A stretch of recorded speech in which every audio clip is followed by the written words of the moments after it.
Pool cleaner finds gold ring and asks boss to return it to owner. What he did with it was shocking. A pool cleaner who struggles to pay for his sick grandma's treatment and food for his siblings finds a lost gold ring while cleaning the pool. He gives it to his boss and tells him to seek the owner, but finds it in the pawn shop the next day. Andy was a spirited teen, a responsible boy for his age, and he had plenty of commitments. After his mother's death, he moved in with his grandma, Kathy, with his two younger sisters. Nobody liked him, mainly after he befriended members of a local gang. According to them, Andy was a 16-year-old loafer with no goals in life or any plans to go to college. Most labeled Andy a spoiled teenager heading toward a path of self-destruction and infamy. But nobody knew he had a heart of gold until circumstances let him prove it after accidentally finding someone's missing gold ring at his workplace. Andy's father had abandoned his family several years ago. That was why the boy hated his father and never wanted to grow up to be like him. After his mom died when he was 13, Andy and his sisters moved in with their granny. She was their only relative. Andy noticed that his grandma could no longer work or do things on her own. He did not want to burden her further and wanted to provide for the family and for her treatment. He worked as a pool cleaner at a local resort and shuttled between school and work daily. Because of this, he could no longer focus on his studies, and his grades dropped drastically. But that was the least of his concerns. "I have to do this. Come on, Andy. You can do it," he encouraged himself. One day, while cleaning the pool with a handheld skimmer, Andy saw something sparkling in the water. It was not any debris or a leaf he knew. Andy scooped it up with the skimmer and saw it was an expensive gold ring. Somebody had lost it. This windfall could easily cover 3 months' worth of groceries and his granny's medical bills. But did Andy take it? "I must notify my boss," thought Andy. He took the ring and gave it to his boss, William. "You have a list of the guests who were in the pool this afternoon. Maybe somebody lost it. We have to find them and return the ring to them," he insisted. William's eyes glowed with greed. He grabbed the gold ring from Andy and took out the list. "I'll look into this matter. And boy, you are fired," he said, startling Andy. "Fired? But I did nothing wrong. Please, I need to keep this job. It's the only way to feed my sick grandma and siblings. Don't fire me," Andy cried. But the heartless William turned a deaf ear and threatened to call security if Andy didn't leave the premises. "I'm firing you because I am not pleased with your work," William fumed. "Get out and don't come back. Here, take your day's wage and leave." Heartbroken, Andy returned home.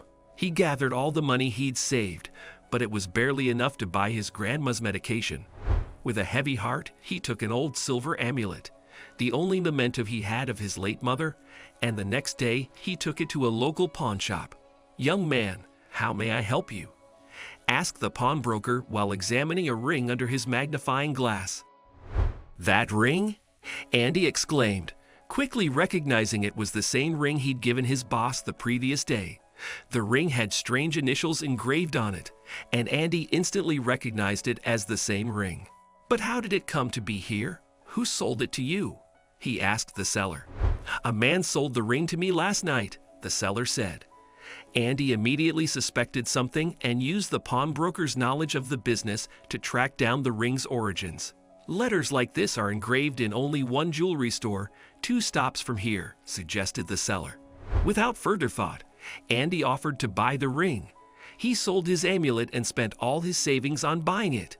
Then he went to the jewelry store to see if he could find the address of the person who had lost the ring. "Yes, you are right. This ring was designed here several years ago," the jeweler informed Andy after observing the piece. He looked through the customer's register and gave Andy the address of Barbara, a 64-year-old woman who lived alone in a big house on the outskirts of town.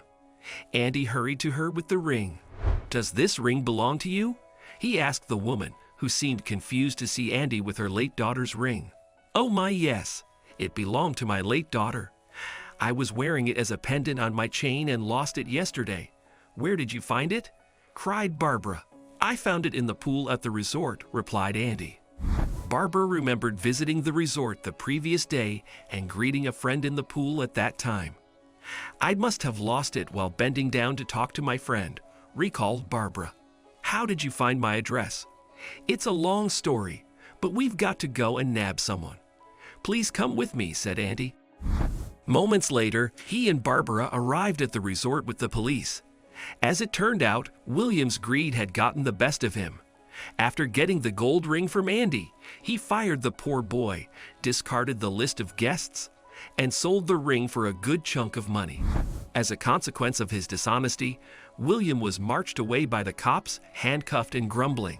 He was fined for theft and sentenced to jail.